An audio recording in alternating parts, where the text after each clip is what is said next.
Hello students, welcome back to my channel Physical Education Class by Sachin Sharma. Today topic is प्राणायाम. प्राणायाम का अर्थ, meaning of प्राणायाम.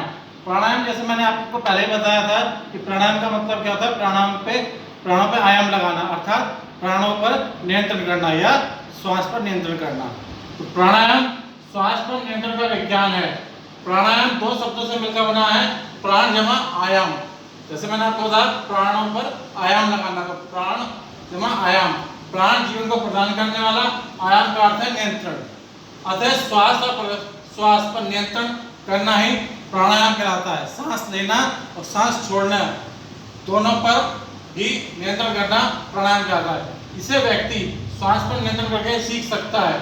प्राणायाम में 3 क्रियाएं होती हैं. पूरक के अंदर श्वास लेना होता है. रेचक के अंदर श्वास बाहर निकालना होता है. कुंभक के अंदर श्वास को रोककर रखना होता है. कुंभक 2 तरह का होता है. अंत्य कुंभक होता है जो हमने सांस लिया वो अंदर रोक लिया. एक होता है बाह्य कुंभक जो हमने सांस लिया और गले में ही रोक लिया. एक होता है कि हमने अपने पेट के अंदर रोक गले में रोक लिया. जो बाह्य कुंभक होता है गले में रोक लिया वो बाह्य कुंभक होता है. प्राणायाम के लाभ क्या होते हैं? प्राणायाम के लाभ श्वसन संस्थान को मजबूत बनाने में सहायक क्यों होता है? श्वसन संस्थान को मजबूत बनाने में सहायक क्योंकि इससे क्या है कि हमारे जो फेफड़ों की शक्ति है वो बढ़ जाती है.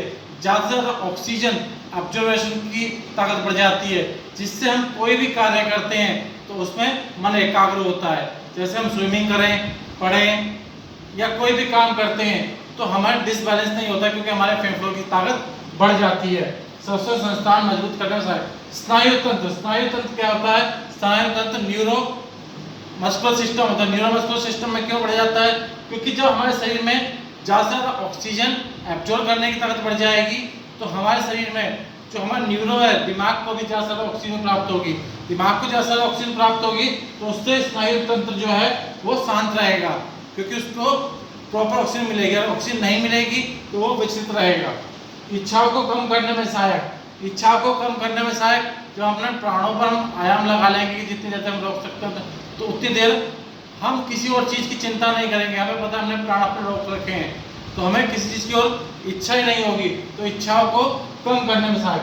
एकाग्रता को विकसित करने की शक्तियाँ प्रदान करने में सहायक. किसी भी चीज़ को मन लगा तभी लगा सकते हैं कि जब हम उसमें खो जाएं. तो खोने का तभी हम खो सकते हैं कि जब हम अपने प्राणों पर यानी अपने श्वास को हम नियंत्रित कर सकें जो हमारी मर्जी के हिसाब से चले. जब चाहे हम तब चलाएं, जब चाहे हम तब रोक सकें. मोटापे से बचाव. जब हमारे शरीर में ऑक्सीजन जितनी ज़्यादा जाएगी तो उससे क्या है हमारा जो खाना है उतनी जल्दी टूटेगा और खाना टूटेगा तो हमारा पाचन तंत्र अच्छा होगा. पाचन तंत्र अच्छा होगा तो हमारे शरीर में कोई कब्ज नहीं होगी, कोई एसिडिटी नहीं होगी, तो जिससे हमारे शरीर में मोटापा नहीं बढ़ेगा. मोटापा नहीं बढ़ेगा तो हमारे शरीर में किसी तरह की कोई बीमारी भी नहीं होगी. रोगों से लड़ने की ताकत बढ़ जाती है. जब मोटापा नहीं होता, बीमारी नहीं होती तो रोग भी नहीं होंगे. तो इस कारण से रोगों के लड़ने की ताकत बढ़ जाती है. और जब हमारे शरीर में श्वसन संस्थान अच्छा होगा, स्नायु तंत्र अच्छा होगा, इच्छाएं कम होगी, एकाग्रता ज़्यादा होगी, मोटापा कम होगा, बीमारी कम होगी, रोगों से लड़ने की ताकत अच्छी होगी तो यानी हम फिट हैं, हम कुछ भी कर सकते हैं. जब ऐसी आ जाए कि हम कुछ भी कर सकते हैं, हम फिट हैं, हमें अब इतनी इच्छा है तो आत्मविश्वास बढ़ता है. प्राणायाम के प्रकार क्या होता है? अनुलोम विलोम. अनुलोम विलोम जो हमारे नाक की 2 स्थिति होती है, इंगला और पिंगला नाड़ी. अब इंगला और पिंगला नाड़ी जो होती है ये एक सूर्य भेदी होता है, एक चंद्र भेदी होती है. तो अगर एक नाक से श्वास लेते हैं, एक से छोड़ते हैं तो इसको हम कहते हैं अनुलोम विलोम. और अगर हम लेफ्ट से लेते हैं राइट से छोड़ते हैं उसको कहते हैं सूर्य भेदी. और राइट से लेते हैं लेफ्ट से छोड़ते हैं उसको कहते हैं चंद्र भेदी.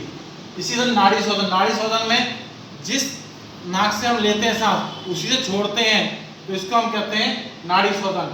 कपालभाति के अंदर क्या होता है कि कपालभाति में हम सांस लेते हैं, कुछ देर के पेट में रोकते हैं और फिर एक झटके के साथ सांस छोड़ते हैं जिससे हमारे पाचन तंत्र मजबूत होता है.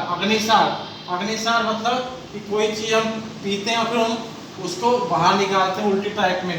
अग्निसार. उज्जयी में गरारे टाइप में जो करते हैं हम.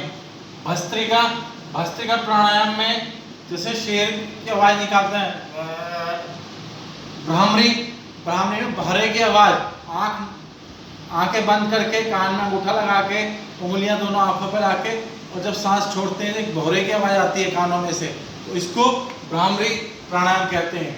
तो ये प्राणायाम के प्रकार हुए अनुलोम विलोम, कपालभाति, नाड़ी शोधन, अग्निसार, उज्जयी, चंद्रवेदी, सूर्यवेदी, भस्त्रिका, प्लावनी और भ्रामरी।